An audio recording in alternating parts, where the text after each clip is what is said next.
Welcome, everyone. It is 4:30, and we will call this meeting of Dunn County's Judiciary and Law Committee to order. And we will start with the roll. And Supervisor Bowers, Supervisor Gilbert, Supervisor Wilsey, and Supervisor Vandermeulen are all present. And now on to the approval of the minutes. We have two sets of minutes from our meeting on the February 26th and then the special meeting on March 8th. Can I get a motion to approve those minutes? Supervisor Vandermeulen, Supervisor Wilsey seconds. Any discussion, corrections, additions? Seeing none, all in favor of accepting the minutes? Aye. The minutes are approved. Public comments. Do we have any public comments? No. Okay.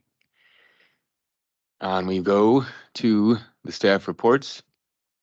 And we'll start with Sheriff Big. Anything to add or highlight in your report? Just probably one thing to add, it's kind of official now. The deputy applicant to fill our last spot, his first name is Scott, coming to us from Chippewa Falls Police Department with 5 years of experience and numerous certifications and instructors. So he was a good catch. Starts with us April 8th officially now. So he's a firearms instructor, vehicle contacts instructor. He's going to be a great asset to the agency. So he starts April 8th with us. The only other thing I would add that I didn't include in the report is the week before last, I spent a week out in Quantico, Virginia at the FBI Academy for a sheriff's leadership training that is completely paid for by the Sheriff's National Institute. It was good training. Probably the most interesting thing about it was we had the sheriff from LA County there, 18,000 full-time employees, to the sheriff from Treasure County, Montana, who has a department of 2. And him and the chief deputy, and he's the coroner. So we had a pretty wide variety of people in the class. So it was kind of interesting to learn from them what they have to deal with. We're all kind of dealing with the same things. It's just a different scale of what. Thank goodness we don't have to deal with the deputy gangs here that LA County is dealing with. But it was a great training. I have an opportunity to go back for jail and a leadership course. Haven't decided if I want to spend a week in Quantico for that or not, but it was a good experience, completely paid for, airfare, meals, the whole shooting match and lodging. So I guess I'm glad I went, but not sure if I'll go again. How many people were in your class? There was supposed to be 25 of us, 25 sheriffs across the nation. Turned out to only be 23. 2 of the sheriffs had to cancel at the last minute. One of them being a sheriff from Wisconsin who ended up getting notified of a homicide of a juvenile the night before we were supposed to leave. So he had to cancel. And then I can't remember where the other sheriff was, but there were sheriffs from Michigan, Indiana, 2 from California. 3 from Minnesota. There was 6 of us from Wisconsin, so it was a pretty diverse group. Nice. Anybody have any questions for the sheriff? All right, thank you. And thanks for your report to the county board too last week, and the 2 of you. John Upward, the members of our committee, put in the most interesting report. You have some pretty exciting things to talk about. Emergencies and crime.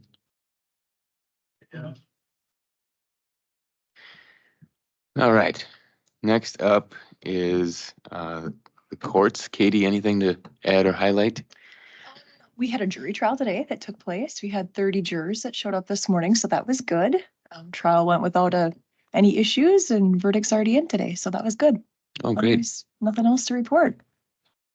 Sounds good. I see here and in my mailbox, I received one of these questionnaires for the jury. And that's just a general questionnaire. It's not for a specific Correct. Yeah, Okay. just a general jury qualification questionnaire. So hopefully, if you qualify, we'll have you serve later on this year if Okay. needed. Yeah. We'll be disqualified. Yeah. Yeah. I know. Yeah. I know, right? Like, how should I answer this question? Yeah. Actually, jury duty was one of the highlights of my life. Is that right? I really enjoyed it and found it educational. It was a Bahraini student staying with us at the time, and she said, "You mean you let just ordinary people decide things like that?" Yeah. Well, when you're on a jury, you become kind of extraordinary. You see people rise up out of themselves and really pay attention and really try hard to do justice. Yeah. And, that's an amazing thing to see. Thanks, Carl. Anybody with any questions for Katie? Okay. We go to CJCC and I see Sarah is up on the Zoom. Hi, Sarah. Anything to add or highlight in your report? Good afternoon. Nothing in particular to add to the report, but happy to address any questions.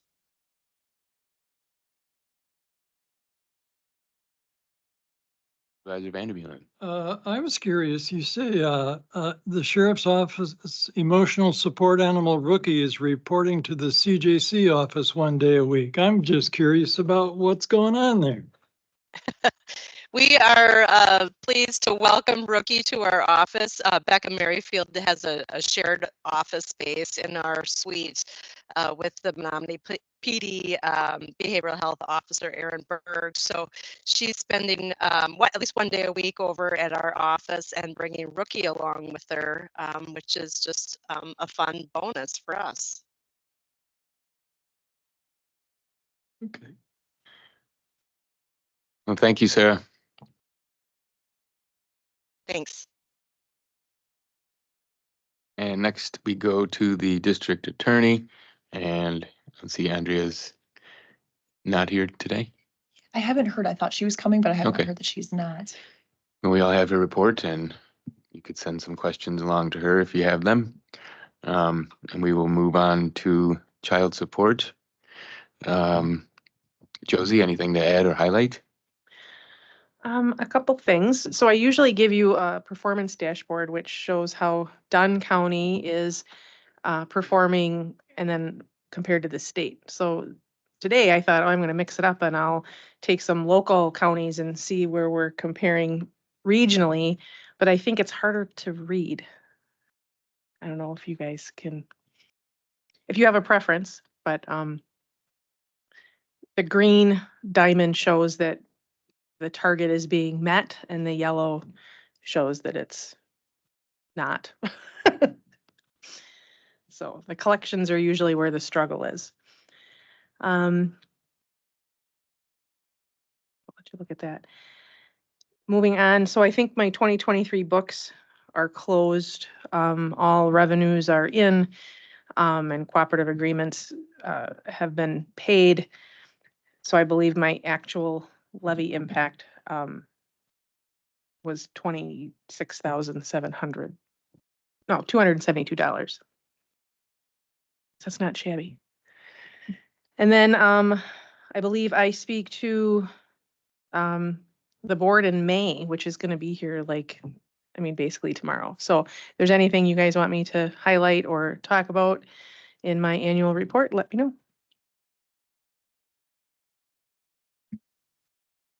Okay, thank you, Josie. Any questions for child support? All right.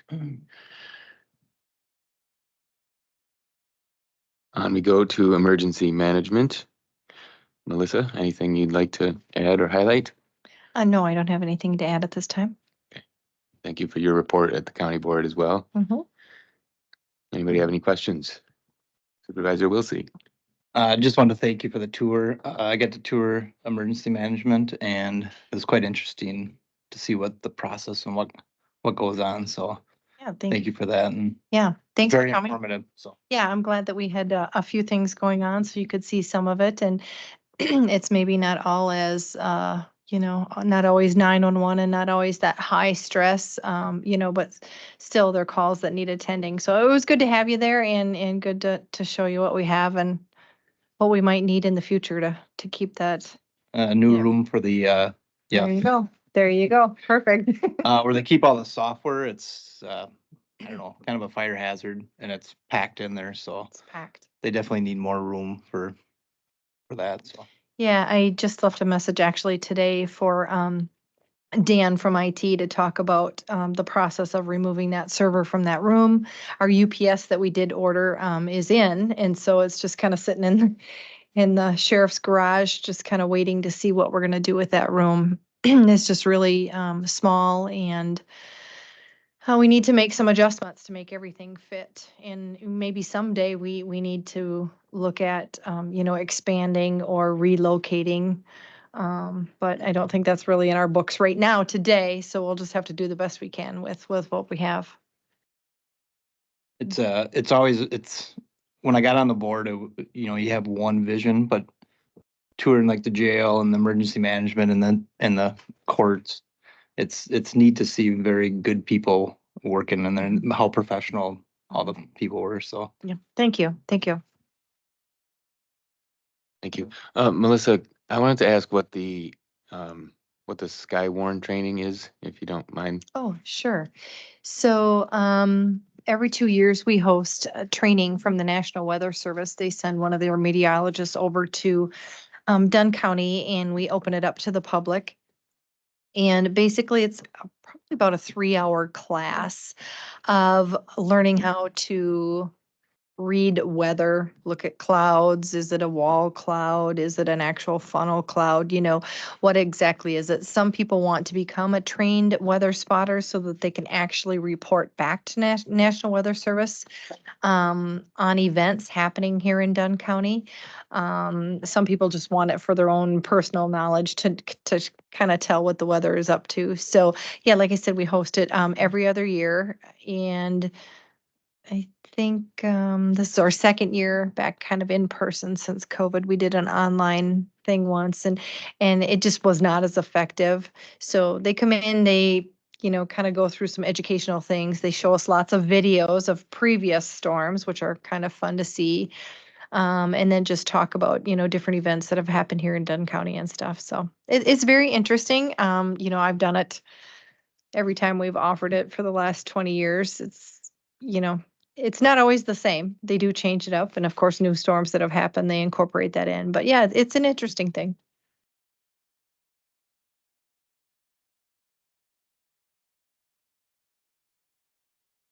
Yeah. Yep. Yeah, sure. We, there's also some training coming up. I can't remember if it's April or May, but there's, some pipeline training that we're going to try and take advantage of. We do have pipeline that runs through Dunn County. The companies that own that pipeline are very good at keeping us, up to date on what's going on. They offer training at least once a year, sometimes twice a year. They offer, online training and in person, and I think that's coming up. And I know we did take advantage of it, maybe not last year, but the year before. Where we went over to Eau Claire and took part in some of that training. So it's just real good training, one, to be knowledgeable of what's going on, and then two, to meet some of the people that work on the pipeline. So if we ever would have an incident, at least you know who you'd be working with, and they know you and know who to reach out to. So yeah, but thanks for bringing that up, Chris. And when is that going to be? I can't remember the exact date. I was gonna say I thought it was in April, but yeah. Okay. Yep. Thank you. Mm-hmm. All right, looks like we'll move on to the medical examiner. Marcy, I hope you're feeling better. I'm feeling much better. I do not have anything to add other than to thank you for letting me present virtually last week. I was quite ill. It doesn't slow down our workload in our office. I think we sent 5 for autopsy last week alone, and mostly younger people younger than 50 is what I consider younger. But thank you again for being patient. My report was modified per my voice to save you and me from coughing a lot. So I appreciate it. Thank you for doing it. Anybody have any questions or comments? All right. It makes you feel anybody sounding awful. People that every year are spring and end up going through this. The awful time for me. Usually I end up in the hospital this year. Oh, really? It's bad, so that was good. That was a win. Well, we're glad you're on your way to being fully better. Okay. Nothing for item number 6. Item number 7, consideration of actions to be taken by the Judiciary and Law Committee. Dispose of the Sheriff's Office current eligibility hiring list. Sheriff, if you could give some background.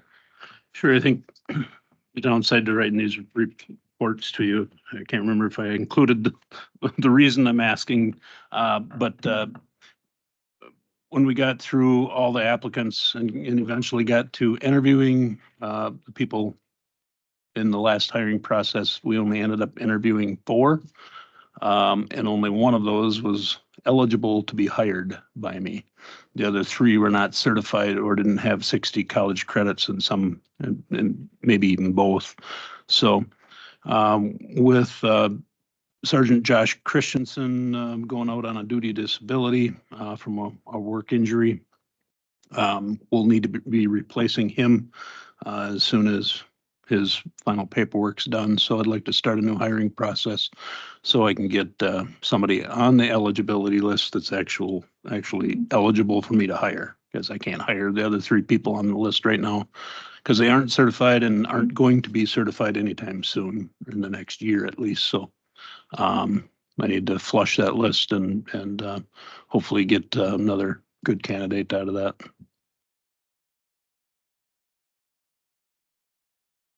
Sounds good. Do we need to have a motion for this? Okay, I believe so. all right.